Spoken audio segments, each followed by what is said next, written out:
بطاطا كريم بروليه جربتها وعجبتني وقلت لازم اعملها معاكم. سهلة جدا وبسيطة وطعمها خطير. ولو اول مرة بتشوفوني ما تنسوش تعملوا فولو وسبسكرايب للقناة. ويلا نبدأ وصفتنا النهاردة. اول حاجة هنبدأ محضرة هنا حوالي كيلو او كيلو ونص من البطاطا حسب حجم الطاجن اللي احنا هنعمله فيه. هنا شويتها في الفرن ومش عايزة فيها أي سوائل. قلبتها كلها مع بعضها وفرمتها بالشكل ده.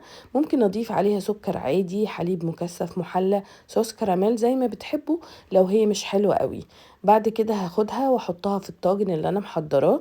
هسويها كويس جدا. مهم قوي الخطوة دي عشان الكريم بروليه يطلع كله نفس الحجم والتسوية. بعد ما سويتها كويس جدا في الطاجن هنبدأ بعد كده نحط هنا في الحلة على النار كوباية ونص من كريمة الطبخ العادية جدا.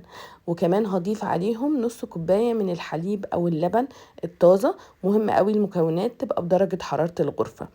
بعد كده هاخدهم على النار لحد ما يسخنوا، انا مش عايزاهم يغلوا، يسخنوا بس. ومحضرة هنا 5 من صفار البيضة. هضيف عليها نوع فانيليا كويس، مهم قوي يبقى نوع الفانيليا كويس. ونص كوباية من السكر. وهبدأ كده اقلبهم بالمضرب اليدوي. معلش هما هياخدوا وقت شوية منكم، بس وهما بيتقلبوا هتاخدوا نتيجة حلوة. انا عايزة السكر يبدأ يدوب كده معانا مع البيض وياخدوا اللون اللي انتوا شايفينه ده. بعد كده هنحضر خليط السوائل اللي احنا سخناها وهنجيبه نحطه بالتدريج.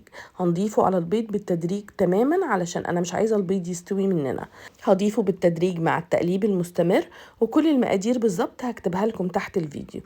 وبعد ما ياخد درجة حرارة السوائل اللي احنا سخناها نقدر نضيفه كله بعد كده مرة واحدة برضو مع التقليب المستمر. وكده خلاص وصلنا للقوام اللي احنا شايفينه ده. هو ده القوام المظبوط. هناخده نحطه على خليط البطاطا بتاعتنا. وبعد كده هندخلها الفرن على درجة حرارة 165 الرف وسط.